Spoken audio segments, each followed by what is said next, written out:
What's up everyone, it's Dakota and welcome back to another Modern video, and today we're going to be taking a look at the Goryo's Vengeance deck that we looked at on Monday. So if you want a little bit more of an in-depth look at the Goryo's Vengeance deck and kind of a more card-by-card-ish breakdown of the deck, go ahead and check out that video. I'm just going to give you a quick overview of exactly what is going on in this deck and go ahead and jump into the match.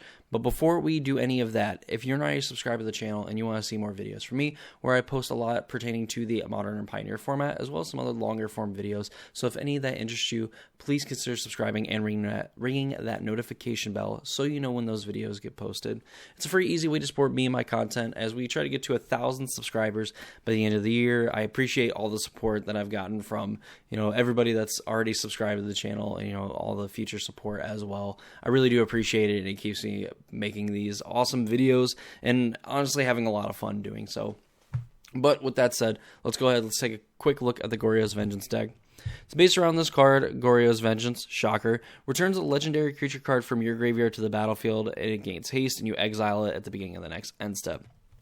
Ideally, you're going to be bringing back Atraxa, Gristlebrand, or Ulamog, because those are your legendary creatures. Atraxa being one of the better ones because you can abuse a little bit with the card Ephemerate, which is going to exile a creature you control, return to the battlefield under your control. It has Rebound. It allows you to keep your Atraxa, Gristlebrand, or Ulamog. Atraxa being better of the other two, just for the fact that it has an enters the battlefield trigger, which is going to reveal the top 10 cards, and you can get a card of each type into your hand from the revealed cards, and you put the bottom on a random order. So this allows you to kind of set up future Goryo's Vengeance turns, where you put enough cards in your hand, you can just naturally discard another Gristlebrand, Ulamog, or an Atraxa into your graveyard. With Ephemerate as well, it also gives us some cheeky scam starts with Grief plus Ephemerate, kind of doing its best impression of Not Dead After All.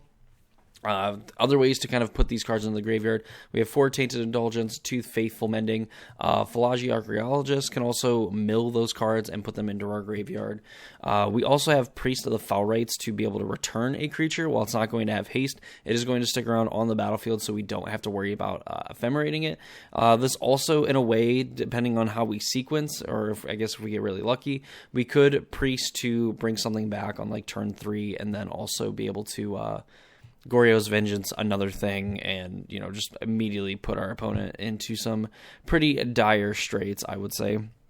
What's really cool about Ulamog the Defiler in this deck in particular, with the fact that, we could, Grief, pitch an Atraxa, on turn 1, or a Gristlebrand on turn 1, and then we can end up Goryo's Vengeancing back an Ulamog on turn 3. The idea of trying to keep it around, we can bring it back. It's going to get 7 or 8 counters on it. You're going to hit your opponent for about 14 or 15 damage. They're going to sacrifice all of their permanents more than likely, on the second or third turn of the game. And then when you ephemerate it and bring it back, it's actually going to come back into play with 10 counters on it. And they're not going to have any permanents to sacrifice, so this is essentially going to be a lethal attacker, potentially on turn 3 with with Goryo's Vengeance plus Ephemerate. So the deck, I'm really liking it so far. The thing we're going to be taking a look at is how much better this deck could possibly be with Psychic Frog in the main deck. I think that this card should just be in there, period.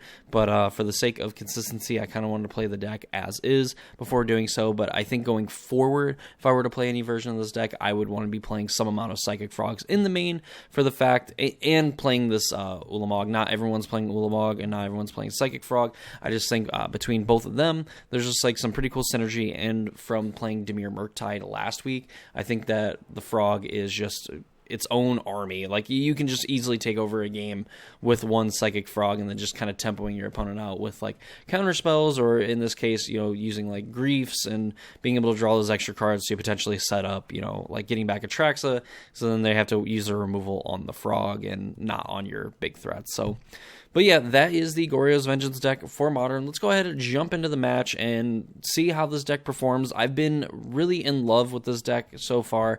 It's definitely done some very powerful things, and even on the draws that aren't super busted, it's felt like I'm just playing a different game for my opponent. But yeah, let's go ahead, jump into the match, and see how the deck performs. So here we are. It looks like our opponent won the die roll, so we are going to be on the draw. And this hand is interesting. We have an Atraxa, we have a way to discard it, we have a Phalange, And we have our second untapped land as well. We can play this Waterlogged Teachings tapped. I think I'm going to keep it. And we'll just kind of see where it goes from here. Opponent has Jengatha as their companion, so we'll figure out what they're playing. Bloodstained Mire. Untapped Thoughtseize. A Springleaf Drum. This might be some kind of like... is it like Asmo? I think there's like Asmo decks that play like Springleaf Drum. Call me confused. Alright, we have to pitch the teachings, so let's go. Just play this tap and say go. Leave up Force and Negation, if need be. Nethergoyf. Okay, so this is probably just like red-black mid-range then. Or maybe like it is like an Asmo deck and just so happens to just have a second Nethergoyf. Thoughtseize. Say Thoughtseize, they could take Mending or Philology. Sure.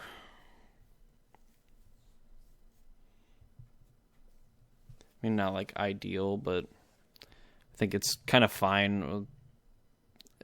Probably okay. I mean, I don't know if they... I don't think they take the Force and Negation. They take the Solitude, so we can't answer this thing. That's fine.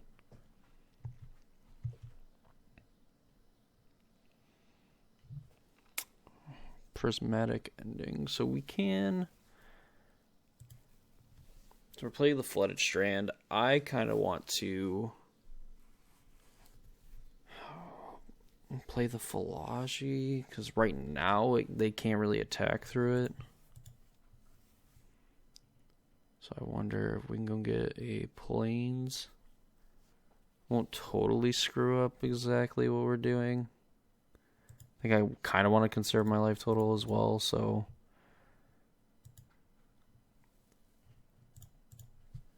Alright, and we milled 3 cards. 2 lands and a Subtlety, so we have a 1/4. I mean, they could have just like Fatal Push or whatever for this. Like, they know that they're not going to be able to like beat through these.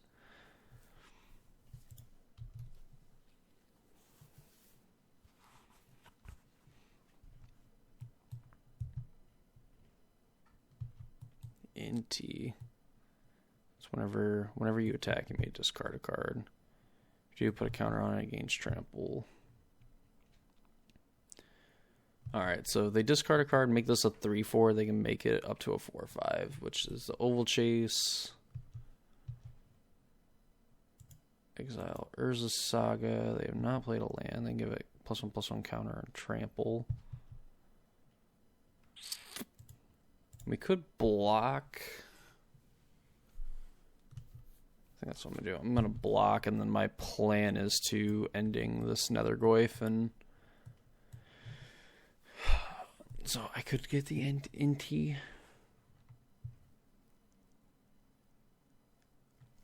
Underworld Cookbook. Alright, that's pretty good. They can bring back the Daredevil, and they're going to be able to make...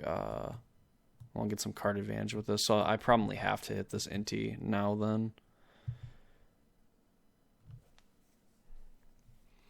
Taking the Indulgence. So let's hope that we hit our land.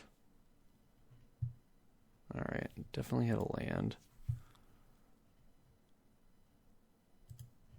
Do this. I guess we can't hit Inti with this, technically speaking.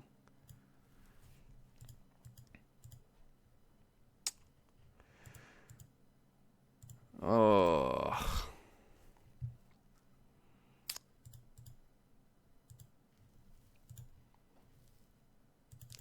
Just go ahead and hit Nethergoyf. Let's just get rid of this right now.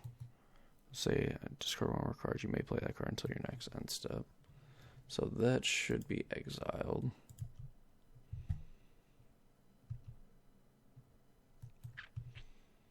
So then they get to look at an extra card here.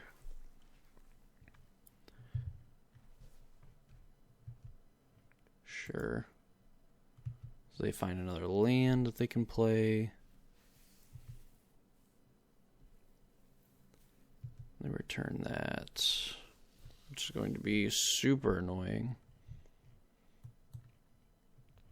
And they get to do that, make food, to find another inti. So like they're been kind of lucky because their exiles or whatever with this inti has been pretty bad.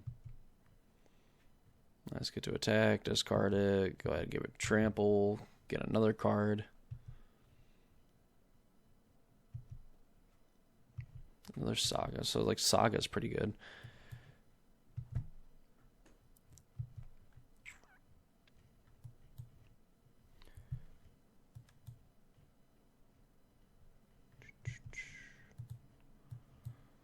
All right. So Bauble, yep, they get to bring it back. Red mana, they found an Asmo, which gets them another cookbook, which means that they can get a bunch of cards going.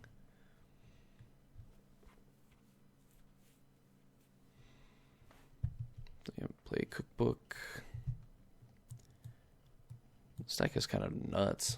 Yeah, go ahead and get another thing. Exile another Saga.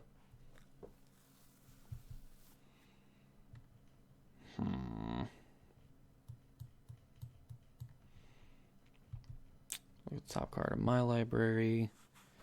Goryo's Vengeance would be pretty sick, not gonna lie. We went through, 16 cards out of our library.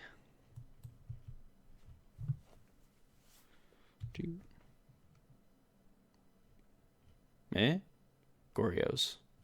Alright, that's a good one. So we're not doing it. They can deal 6 damage. They don't have, right? Because it's 2 foods to deal 6. Deal 6 to itself. Well, might as well get our advantage going. I guess if they have multiple things, it's like whenever you discard a card. Alright, the Ephemerate. We need to take the Marsh Flats. We take another Atraxa. Prismatic. So we can take Grief or Atraxa. We can be kind of reloaded for another one, but I don't know if we even really necessarily care about that. I don't even know if we necessarily care about the Grief either. I guess like we can get Atraxa and we could technically exile it to this other Grief.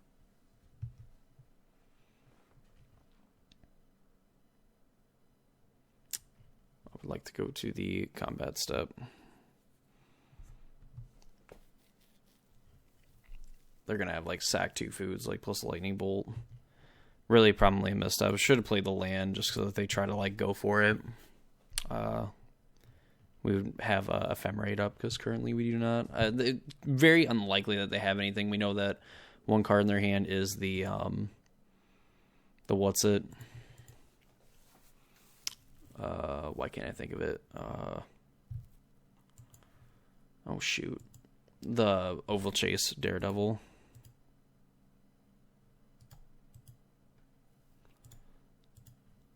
It's like, now we'll do this. So we're doing this because we do have an Ulamog in our deck, and in theory, we could do some things with it. Also, they just have a land. Old Chase, they're going to get their Inti before they have a chance to do any of it. We'll do this. So in that way they can't like flip a Lightning Bolt. Or rather, like we end up getting our value, I should say.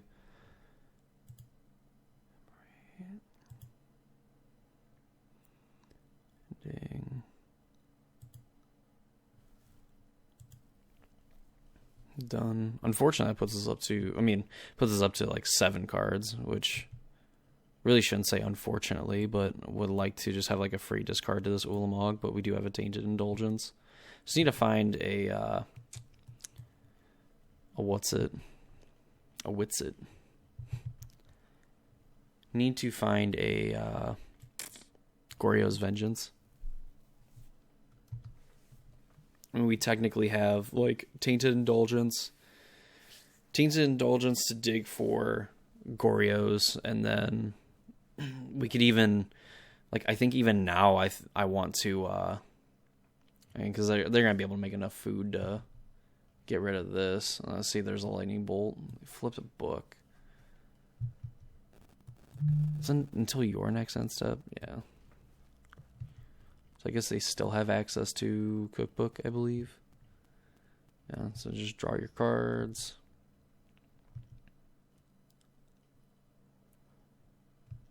Yep. So I can just make a ton of objects. But if we can get this Ulamog on the battlefield, like I said, with like 8 counters on it, or 7 counters on it, plus then getting to Ephemerate to put more counters on it, it's not indestructible, but they're going to have to sacrifice a bunch of permanents. They're going to have to sack 2 permanents to like hit it, and then 2 other ones. Galvanic plus Asmo. Which I suppose is fine.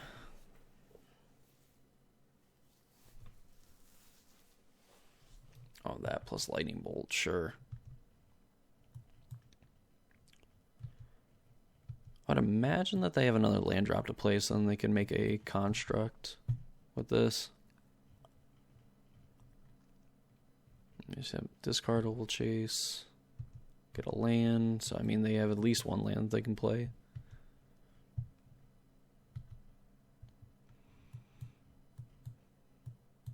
And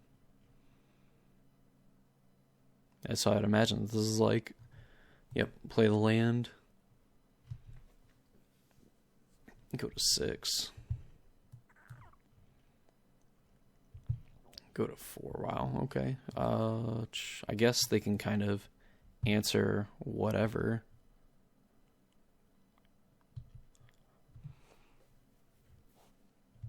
Have nothing to rebound on. Draw. Hey, look at that. Goryo's Vengeance. That is some, what we call, pretty hot running. So, I wonder if we just go Atraxa, bring it back, we get to look at a bunch of stuff. Or I guess we can just go, like, Prismatic ending this, and then, yeah, that's just a lot better. Prismatic ending this. Goryo's Vengeance.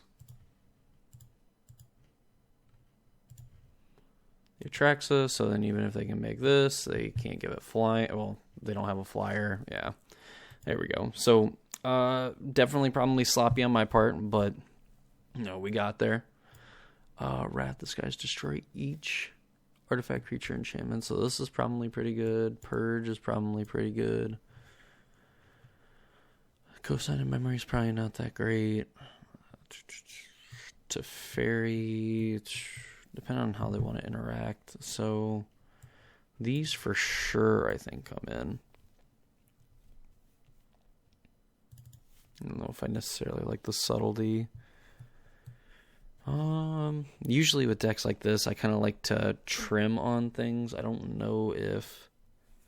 I don't think the Thoughtseize is going to be good. It's going to have, like, diminishing returns. Like, Griefs probably aren't, like, super great.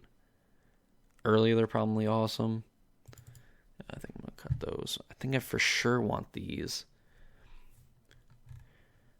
Imagine that they could probably bring in some kind of graveyard hate. I mean, they are playing Urza Saga, so they should have access to something like a Soul Guide Lantern or a whatever the other land is, or the other thing, like Tormod's Crypt and things like that. So I wonder.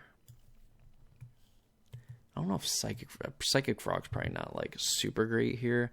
Probably might be a card that just always comes in because of potential graveyard hate. And like I said earlier, like this card could just like solo a game on its own. Force and Negation probably has its spots, but like Force and Negate, like 2 for wanting ourselves to hit like a cookbook or like any other burn spells doesn't feel great. I think I'm going to cut them for now. I think I kind of want to bring in Frog. I kind of just want to play the Frog. Prismatic Ending is really good. Wrath the Skies. Purge is good. I wonder if Emperor Bones. You put one or more cards. Exile with Emperor Bones. I don't know if I should. Probably.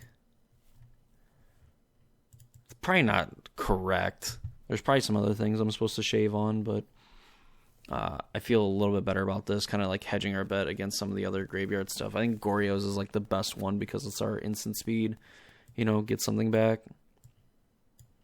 With a hand like this, it's kind of hard to argue. They mold a 6. We're going to keep. I mean, this is pretty good. I mean, we can pitch one of these Tainted Indulgences to a Grief and really kind of like punish them in a way. Alright, they keep 6. Put one at the bottom. Play a Saga. And do nothing. Prismatic Ending. So I think we can just play a fetch land. I don't know if we...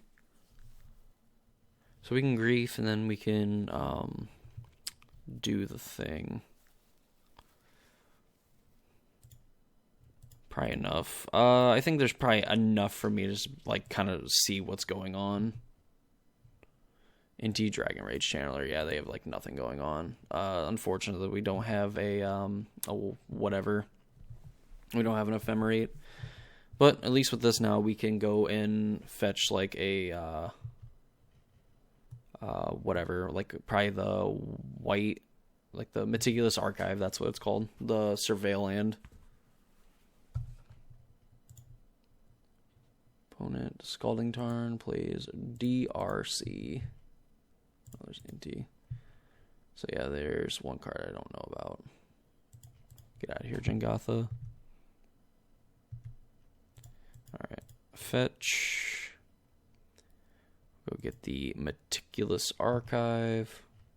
Wrath the Skies. I don't think we actually need that. I think we're pretty much we just want to find our thing to like put in the graveyard.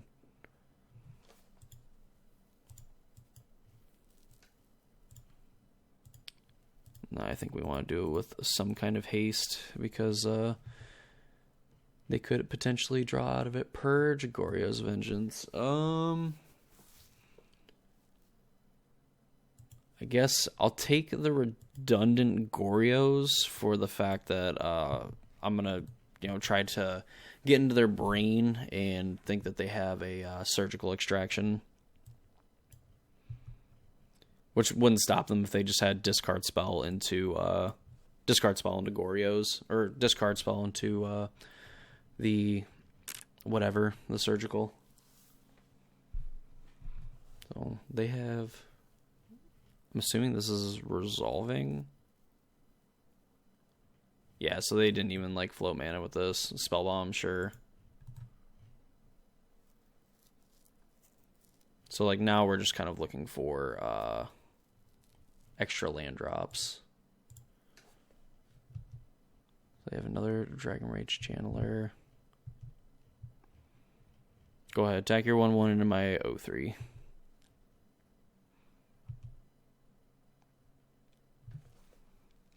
Prismatic Ending. So we could... I mean, we could just ending the Spellbomb. Sucks that we don't have another land, because if we at least ending this, I mean, they're going to draw a card anyway.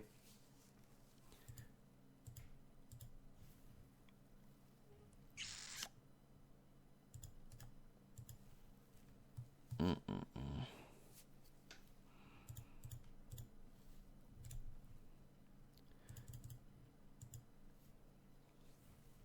we'll just do this now. Force them to pop it.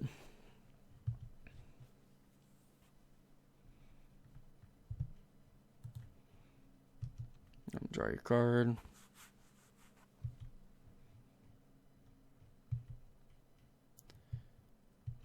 then we have like Solitude, exile Prismatic Ending.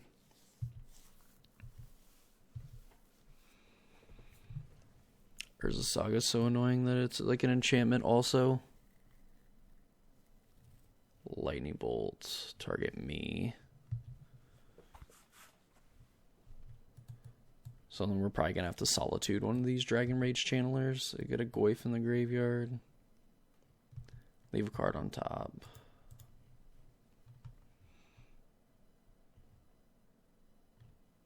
This is on their upkeep too, so they get to draw whatever card that they found. Inquisition. That sucks. So let's see how they surveil. Springleaf Drum.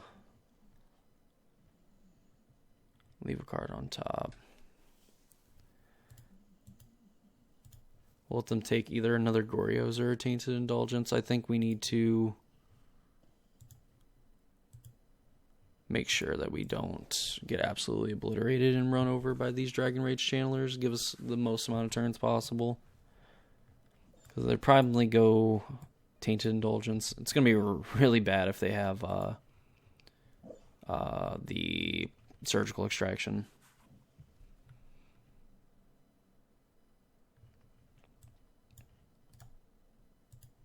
Yeah, so they just take Indulgence. And we're pretty wrecked here. I mean, this is 5-turn clock. Alright, well.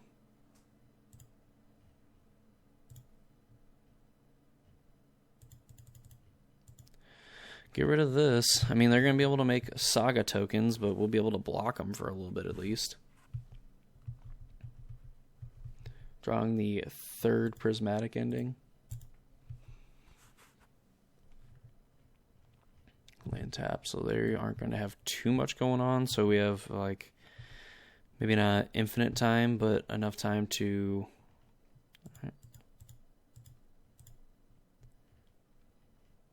This is something. I mean, Priest getting back a Solitude, I don't think is necessarily the worst thing in the world. Obviously, I mean, getting to Solitude one of their tokens and having a 3-2 versus a 1-1. Assuming that they don't draw any of the... Well, I guess they're also getting something off of the Saga, too. I would imagine this is just, like, activate the Saga.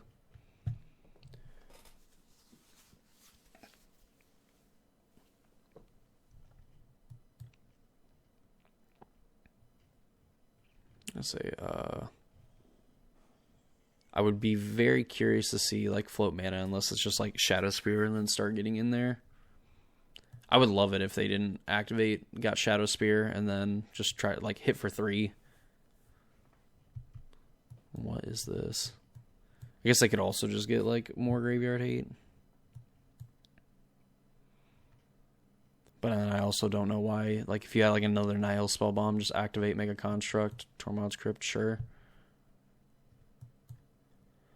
Sucks that you have to activate this as a sorcery. We're essentially back to... we're back to waiting for... to, you know, have multiple mana to be able to Goryo's Vengeance.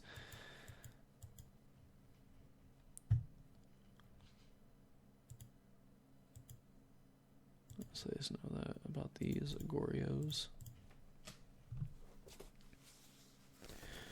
Have all the information of what's going on. 3 mana, right? Because they didn't play yeah, they played the Cliffs last turn. 3 mana for something. Another Goyf Escape. Still a 4/5. That is a large boy.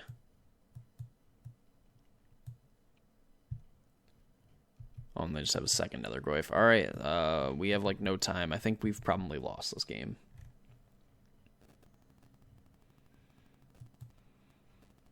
Oh, I guess I'll trade my Priest.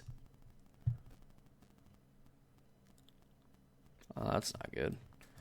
Yeah, I think I'm going to wrap it up here. I think that this is just going to be too fast of a clock, even if we, like, block, take 4 down to 6, and then we're looking for... some very specific things. I mean, I guess we could have waited another turn, but this Tormod's Crypt just kind of rolls it up for them. Any changes that I want to make?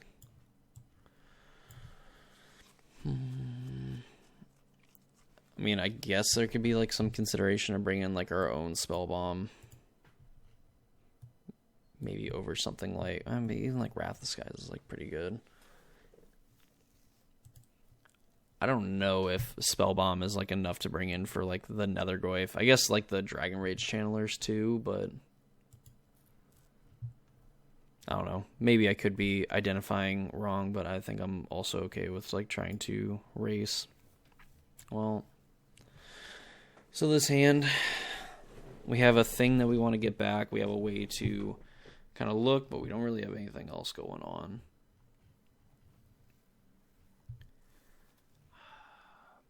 I think with the amount of surveil lands that we have, plus the fact that we'll be able to Philology on like turn 2, we should be able to go pretty quickly into a, hopefully a turn 3 Ulamog.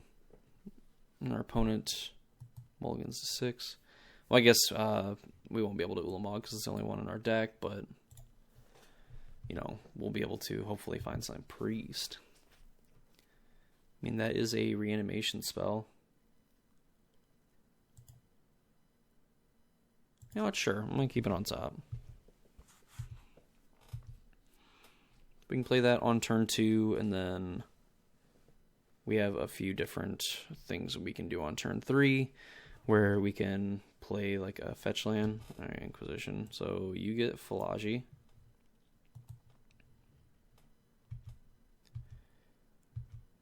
That is fine. We're going to shock this into play. So we can then play Priest. If they have a removal spell for it, fine. We have some surveil lands that we can go dig for something.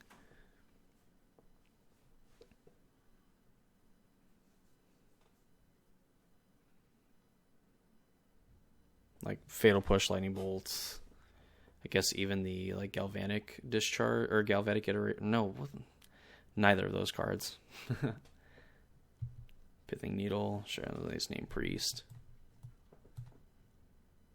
Priest of the Foul Rites, yeah. Alright, I suppose. Oh yeah. Here comes the frog. Right on time as our opponent Pithing Needles our Priest. Which would be pretty controversial if they Pithing Needled like Frog and left the Priest here, because then I guess then we wouldn't be able to get this in the graveyard, but you know, whatever. It is what it is.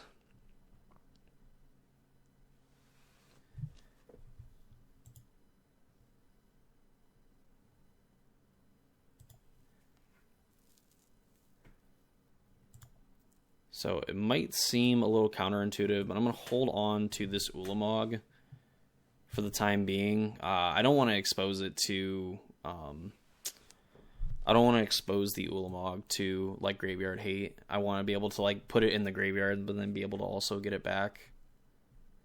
Well, I will pitch it if our opponent does. I will pitch it if our opponent does do the thing, I suppose.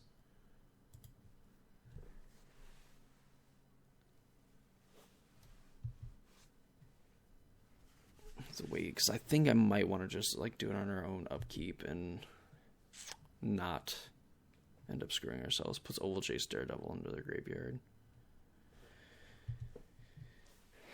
I guess like ephemerating this one. I'm just gonna do it now.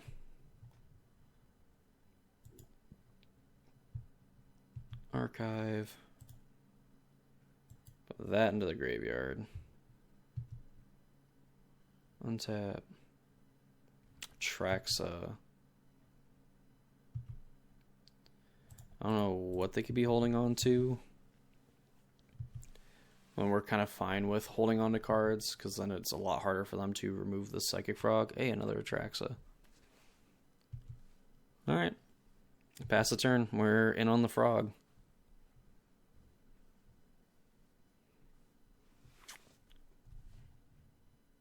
So Thoughtseize. Sure.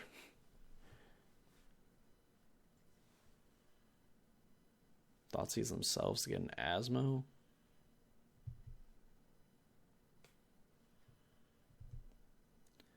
So they go get Cookbook. They have one unknown card in hand. I guess that this eventually helps them to get rid of Psychic Frog. I hope that we draw Goryo's Vengeance, because if we draw Goryo's Vengeance, we can actually do the thing with Ulamog where we can put like 8 counters on it.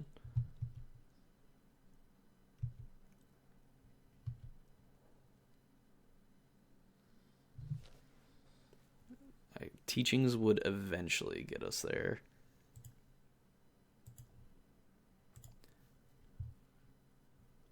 Four, 5, 6, 7. We're one short. So we put them to 4.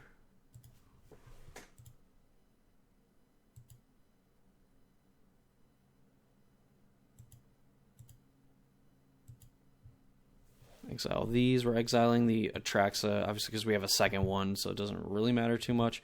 But also the fact that Ulamog will get slightly better.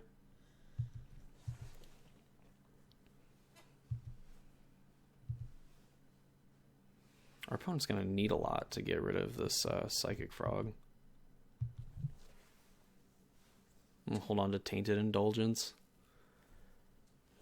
So, second Cookbook. So I guess they can get enough. So they have Oval Chase and another card. Honestly, some really good games too. So, I mean, unless they can make another food. I guess they probably could in some way get me to like commit to more things.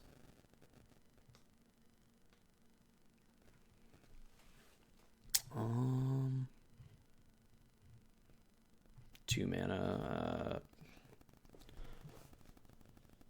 We know it's not Inti because then they would have had an insane amount of card advantage. But then again, like when I play Magic, I don't make decisions that make any sense either, so. That is the wrong mana. Yeah. Discard a card. Guess we don't necessarily care about. Like, we're done at Frog. Like, I don't think it really matters. We'll discard Frog. I mean, this is lethal on its own. Alright, activate Frog. Give it flying.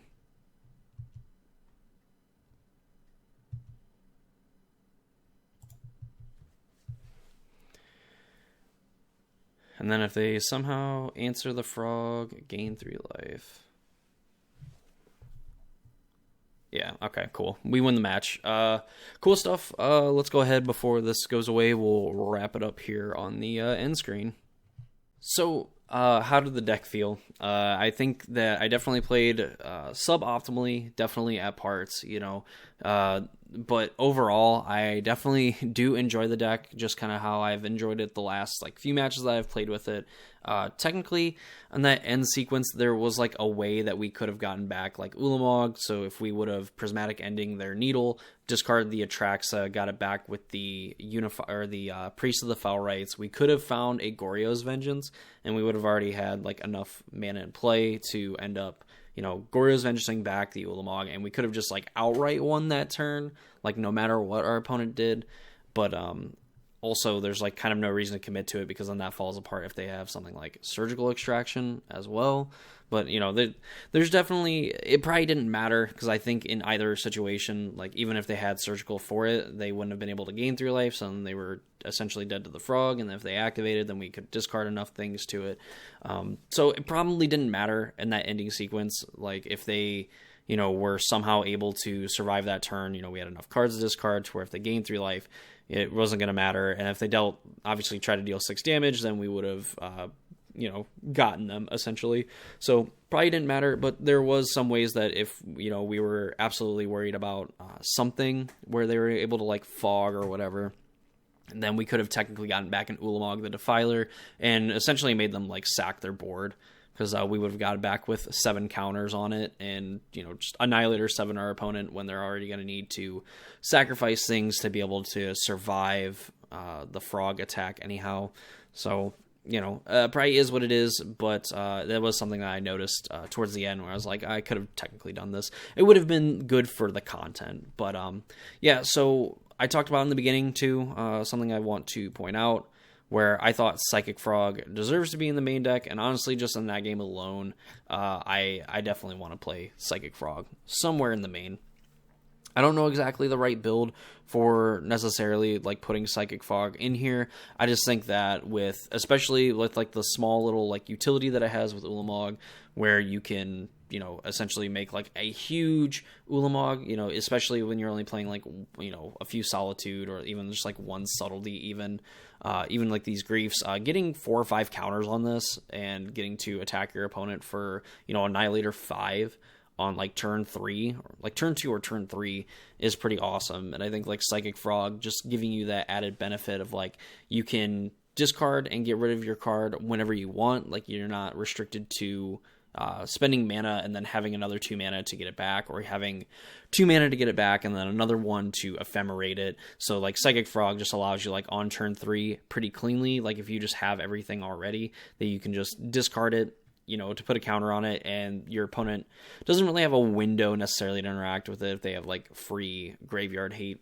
like in something like a Surgical Extraction, or even because like they're going to get beat down by the frog if they try to hold on to their Tormod's Crypts and their Tormod's Crypts and their like Nile spell bombs and everything like that. So like there's in theory like windows that you can create for yourself thanks to Psychic Frog having a free discard ability, to where you can just like discard cards, you can load up on the frog, and then if they're not able to kill the frog or you're able to protect it, then they have to kind of like pop their graveyard so that they can like potentially block the frog, things like that, and then you can just instant speed like Goryo's, get back the thing, and then ephemerate it so you can keep it around, and then they're going to have to look for removal for not only the frog, but for the big thing you got back, because more than likely in combination with them, you have lethal. So I think that going forward, if I play this deck, I'm going to be playing Psychic Frog in the main deck. I think it's just too good to like not play this card.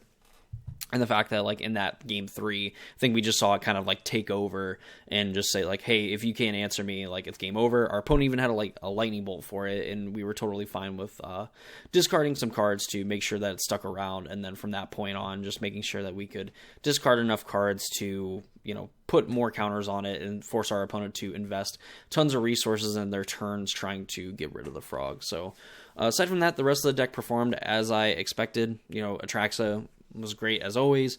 Ulamog definitely would have been kind of a game ender if we would have gotten to do it pretty early on.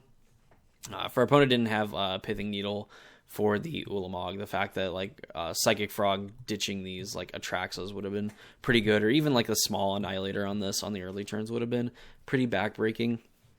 Waterlogged Teachings is a card where, I kind of have a hard time evaluating these MDFCs just because I put a lot of stock into, like, the front half of it, and the fact that, like, it's a land on the back end up being pretty good. This is, like, something that you can go and essentially get 2 lands off an Atraxa, where you can, like, go and get Waterlogged Teachings and then, like, an actual land, and then this is something that you can do.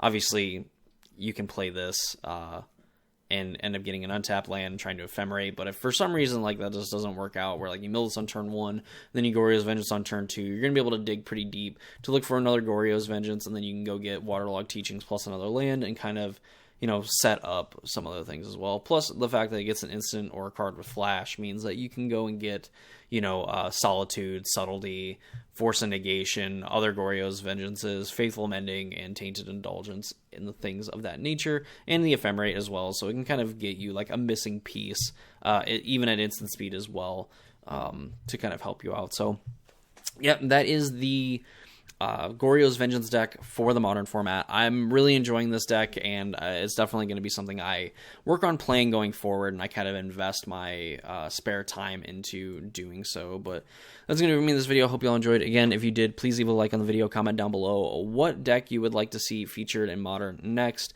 Of course, subscribe to the channel, ring notification bell, all that fun stuff. Thank you for listening to me ramble. Thanks for watching the matches. I hope you all enjoyed it, and I hope to see you all in the next video.